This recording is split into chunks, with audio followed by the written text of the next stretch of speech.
Hi there, welcome to another Maxxis Pitstop. This time we got something special for you, eh? We got the all new Alfa Romeo.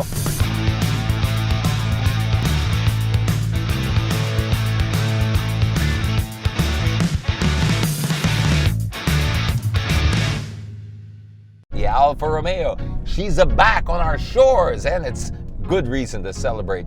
And what better way to reintroduce this car into the local market again by taking it around some of the sleekest, chicest, and sexiest streets in Metro Manila. And it doesn't get much classier than BGC, so we're gonna go and check out all the little nooks and crannies of the place. Well, at least the places where you can eat and get some new street food. I heard there's a great new spot opening up. So, first impressions, the Alfa Romeo Giulia. This car is a looker. I mean, you cannot see it and not go, wow, what is that? There is some concern I have with the rear end of the car. It is nice, I like it, but it's a little too Korean for me. And I'm not trying to say Korean's a bad thing, but this is Italian. So if you're Italian, just do you, okay? But somehow the taillights kind of remind me a bit of the Kia. So yeah, I would like to see a little bit more Italian flair there. But the rest of the car, and when you look at it whole and you don't take that comparison into account, it is a very sexy car. I think it looks great from all angles. It's got the curves, it's got color, it's got the classical rims. These are 19-inch rims and very classic Alfa Romeo. So you've got that head-turning design. Inside, I have to say they've done wonders on the inside, because Alfa Romeo, as nice a car as they always have been, and as much as they've had a lot of passion at the brand, they weren't always known to be the most, how do we say it without being too bad quality, all right? Let's just get it out of the way. Inside, you would always see little things falling off, and they never had that reputation. So now it's nice to see that this is all modern. They are incorporating a lot of the modern stuff. You would look at this and think that you were now in a Japanese vehicle, and now that's a compliment, see? You want everything on the inside to work. They've got a very nice design on the steering wheel, flat bottom, it's leather, it's quite sporty. They could add a few more textures, I think, just to bring it out a little bit. You've got that sort of leather finish over here, which could have just done with maybe a little carbon fiber trim here and there, just something to scream out a little bit more sportiness, because it is a very sporty car.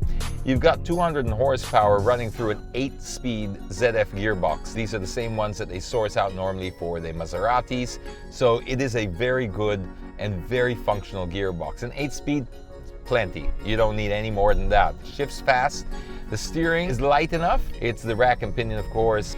Seat-wise, this is where they could improve quite a bit. They are okay, but they're not great. And when you're talking about 3.8 million pesos, you're expecting greatness in many areas. Small little bits and pieces, you might end up scratching your head wondering why it doesn't have things like a reverse camera. Those are little basic things that, well, maybe the Italians don't place high priority on, but over here, we certainly do. And you can get that in cars costing a fraction of the price. Now, the whole multimedia display over here is beautifully integrated. I really like the way they've done this. It looks really nice, and it's got an almost matte finish, so you're not getting a lot of reflections. But one thing is, it's not a touchscreen. So I've been touching it like that. That's not a bad thing, you know? I mean, we do get spoiled with our touchscreens, but think about the bright side. You don't get all these fingerprints. So here you've got a little wheel. It works just as well. So really, some people will prefer having the touchscreen, but if you can live without it, it's not a bad compromise. I think it works just as well. The reason you would look at buying this car is pretty much down to the style.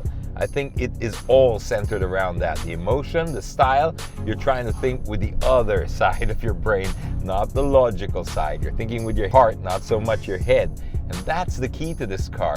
So they can fix their pricing up a little bit. I'd like to see a slightly more planned model lineup here so that you do get the creature comforts that you're looking for and that you do get in other models.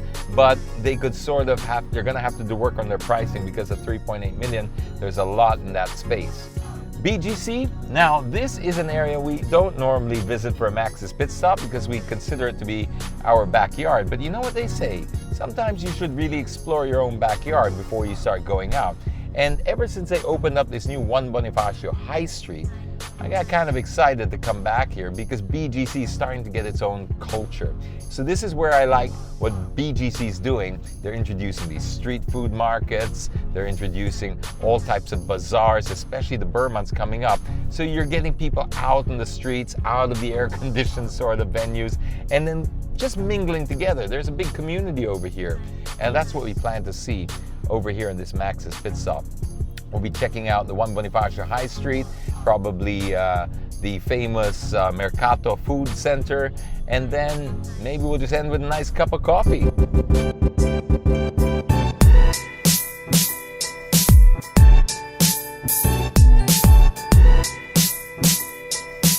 So this is the world's most affordable Michelin star restaurant. 2 stars, you just won another star this year. And you can find it here in Food District. So it's affordable now. Look at the prices. 128 pesos for a Michelin star meal. How can you say no to that? Hi, kung first time ka dito, anong talagang kailangan must try at least once? So yung soya rice? Yes. Just one. Oo. Wala kayong siomai. So we're going with fried dumplings and soy sauce chicken rice. That's got the star on it. Another cool thing about Food District is it's got the first Macau Imperial in BGC. So you can get all the popular milk teas, and let's face it, everyone's going nuts over these things. So I just gotta ride the wave. I'm gonna order one just to say I did. So we'll get the, I guess the normal one. We'll see how that goes. 16 black pearl milk tea, please. 16 pieces. No, 16 ounces. 16 This is the first, that was the first Michelin star. This is the first Maxxis star milk tea.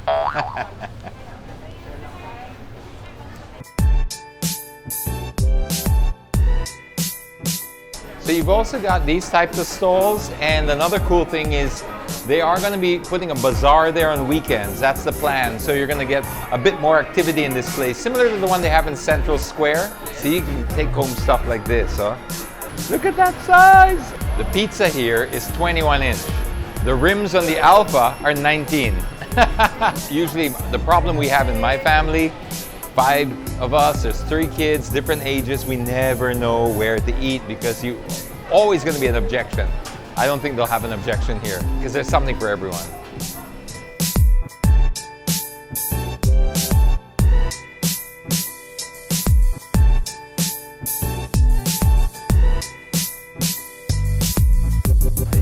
Thank you. So let's see what the world's cheapest Michelin star meal tastes like. Okay, doing this slowly because I'm savoring it. Smells good.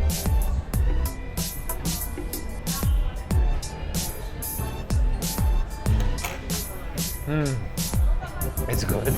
It's really good. It's tender.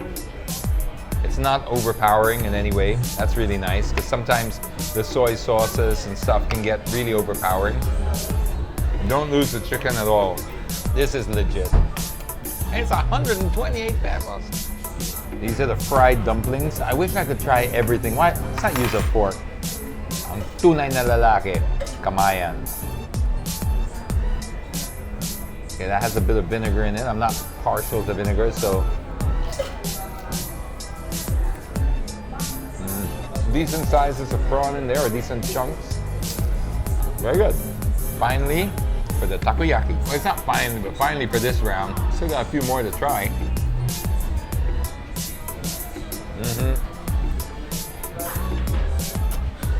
Magnifico. Ah, sorry, Japanese pala. So this is Avocadoria. We're coming over here because, well, they got really cool stuff, and because they've also helped us out before. They sent some cakes which we raffled off and gave to some of you guys. You have this. It's sold out. It's so popular. It's the one with avocado ice cream topped with pastillas truffle in the center. Like instead of the big seed of the avocado, that's a whole truffle. And it's served in its own avocado shell, so it's eco-friendly too. We're gonna go for this one because that is supposedly their bestseller, and we've already tried the avocado ice cream. So let's see. Hi, yung avocado lover. Small.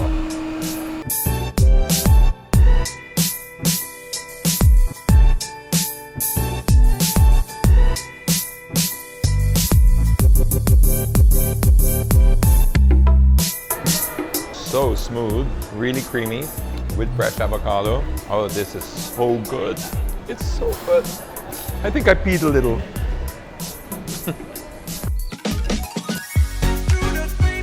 Okay, here's something special. This is impromptu. I have a few of these, so just put your comment below and I'll send you, let's make it 1,200. That's four of these. 1,200 bucks that you can spend at Malongo. I'll raffle it off from the comments. Just to show it's legit. Legit yan, no? See, legit. So if you're looking something more casual, like something with a real street vibe, none of this air-conditioned first world, first class stuff, this is it. This has been around for a while now, and it's open now Wednesdays to Saturdays up until 3 a.m. It's only a night thing. And it's just a different vibe. It's smoky. It's got a lot of atmosphere, but look at this, you see? You got all this. Oh, this is so good. What I love about these places is it gives equal opportunity to the different artists. I call them artists because the people who prepare food here are nothing short of that description. These guys really go out of their way. Sometimes they don't have the kind of funding to open up their own restaurants and stuff like that. So they get a stall over here and they sometimes make it really big. I can't think of one offhand, a name that stands out, but if you can remember one, pop it in the comments box and I'll double your Malongo vouchers. I just want to see who's listening out there. Look at that. How do you freeze it and fry it at the same time? We use the cold pancake mix and then we deep fry it. Okay, we got the secret. We're starting our own. Bye! Just kidding. So these guys have been here for like 2 years now. I asked them their story and they said they love it because of the vibe, the people. There's so many people here and it's established. So it's 7 years old now, Mercato, and these guys had it for 2 years. And this is the kind of entrepreneurship you want to see, because if you're trying to sort of create a food culture around your city, this is where it starts. I mean, obviously street stalls, you just can't open them everywhere in BGC. So they centralize it here. It's great because it provides the choices, and more importantly, it provides the opportunity. That's what excites me, because you give the little guy an equal and fighting chance. So let's go and check out some more things. Makano? Pwedeng i-X-deal for cover. Look, put it all on black. So, yung system nila is a playing card. So all your shakes and stuff over here. Oh, my card's vibrating. Just kidding.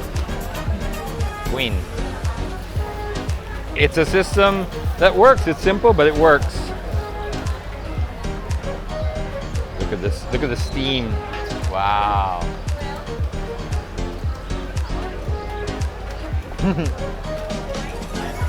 I don't know if it's isaw or spaghetti. Yeah, this is good.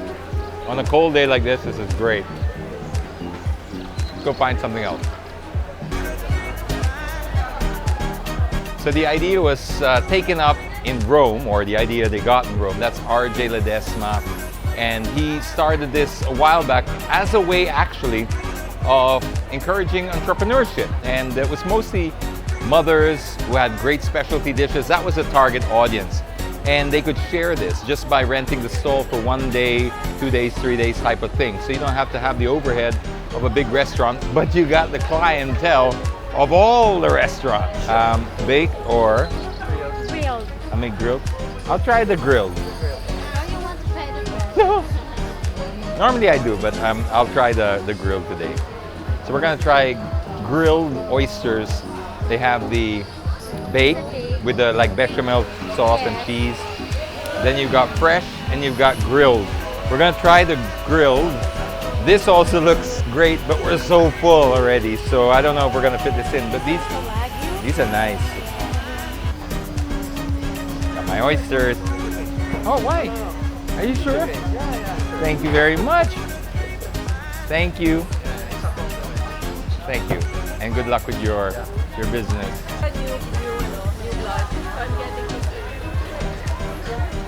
Thank you, that's very kind of you. You didn't have to.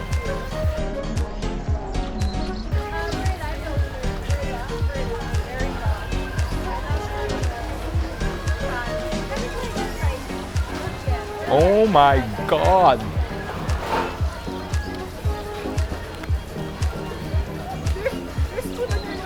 I don't care.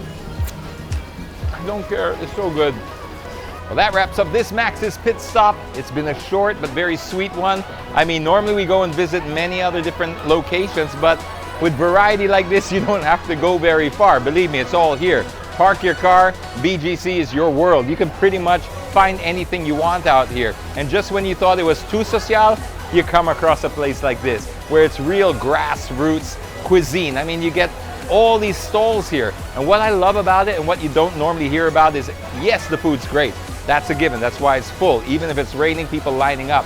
But what I found that was really unique and cool, the stories that you hear along the way. You just spend an hour over here like we did, and you get to know the different stories of the different people. Everyone's coming in from a unique angle. It's not like a regular restaurant. You have couples over here, husbands and wives, that put together something that they couldn't find in BGC, like the two residents who do the oysters over here.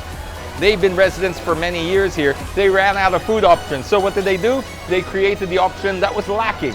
They're now over here. So there's so much to see and do. Maybe we'll have to even do another Maxxis pit stop again, another time in BGC just to complete it. So till next time, I'm James Deacon. Drive safely, everyone.